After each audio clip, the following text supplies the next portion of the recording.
all day long. And you know, as a man, this not only do you have haters, but as a man, even as you're making progress, particularly in corporate America, sometimes your success can create fear because the higher you go up, the further you can go down. And all the people underneath you are trying to get your job, and the people above you are trying to protect theirs.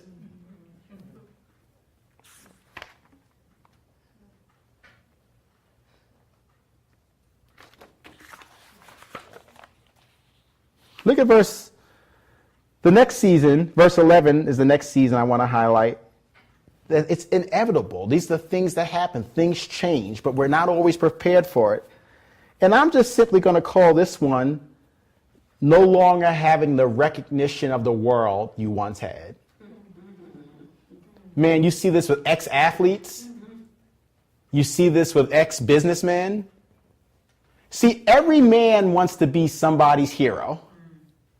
And when they become a false hero in the context of an athlete, or they've been given a platform, a businessman, a performer in show business, when they're a false hero and they lose that, it's devastating to them.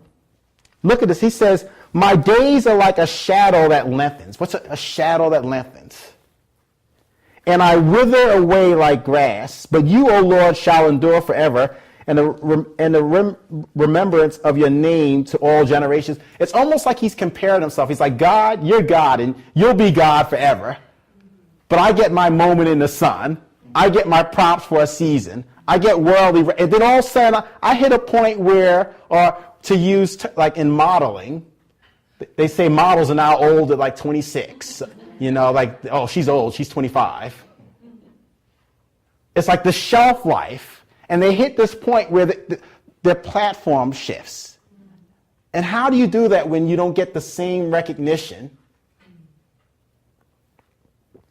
So this leads us into what I want to talk about for the balance of our time. There's so much more I could say about that psalm, but I wanted to use it as an introduction because these are things, as men, we have to think about loss of health. We have to think about loss of recognition, or loss of status, or loss of platform. We want to be cognizant of the brevity of life. We want to make sure, like I said, one of my favorite qualities of Jesus, and I hope you wrote it down last time, is Jesus majored on major things that brought people together.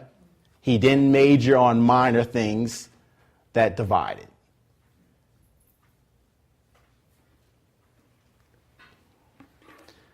Now, in light of the previous psalm that we looked at, I want to segue into a tension that men find themselves in.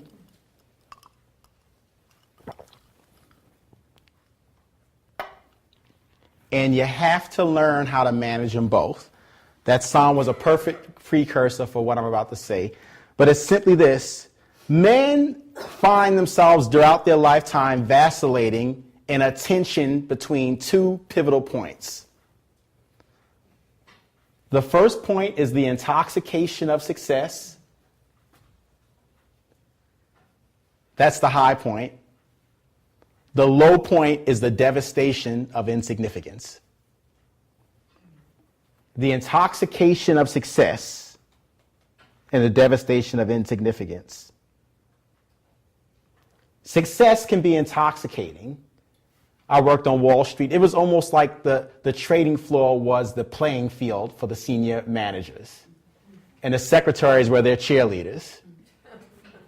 And money was points. And it's intoxicating having people jump. Power is intoxicating.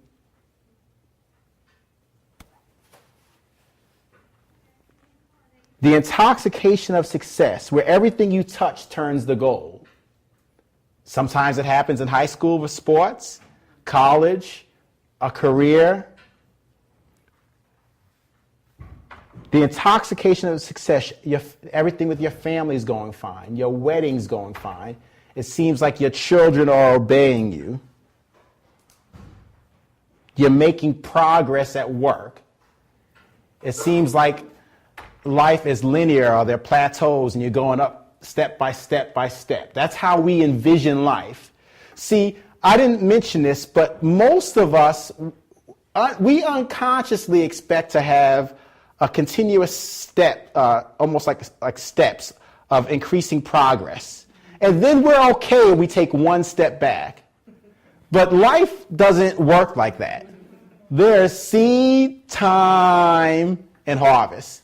And there are seasons when you're on one level or one step significantly longer than you envisioned. And when you're on a step or a plateau longer than you envisioned, the default button that you have to resist and I have to resist is panic.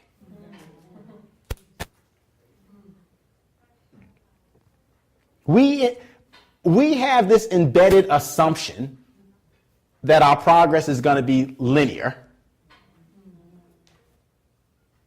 progressive, in equal increments.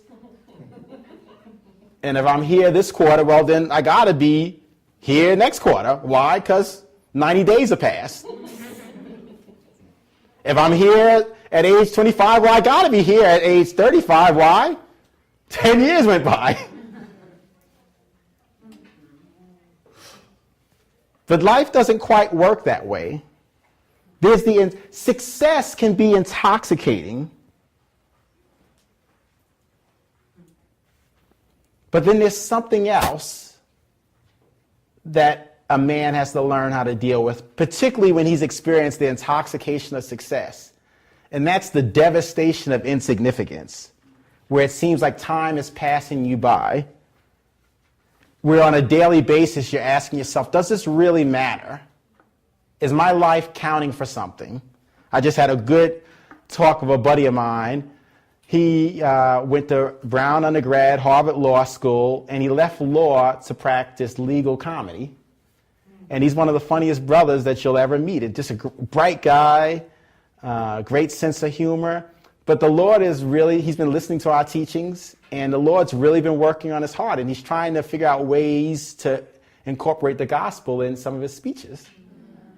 And he was sharing how, particularly speaking to lawyers, one of the things that keeps coming up is they get to a point where it's not even about the money. Now they're looking for fulfillment.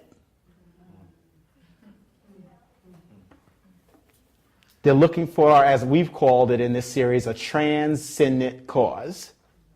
Something that will outlive them. Isn't that what Nehemiah did? He built something that would outlive him. But there's the devastation of insignificance, where you've worked for years in your entrepreneurial business and you've made no progress. Where you feel or get the feeling that people are second-guessing your dream, or wondering, are you capable of fulfilling it? Or did you make the right decision? Or was stepping out a mistake? Or when you thought that you'd have more money at the season, or more seniority, or you're not getting promoted as quickly as you thought, or you wonder, will you get remarried? There's the intoxication of success. Success is intoxicating. I know this firsthand. I got in an MBA's training program as an undergrad. I got in a Wall Street training program where the median age of people, my colleagues, was 27. I was the only undergrad in the class, and I was 22. I had a Brown undergraduate degree, and everyone else had Harvard MBAs, Stanford MBAs, Chicago MBAs. They had all of this grad school math and although I was over my head, the challenge of it was intoxicating. Because as a former college athlete, I like to compete.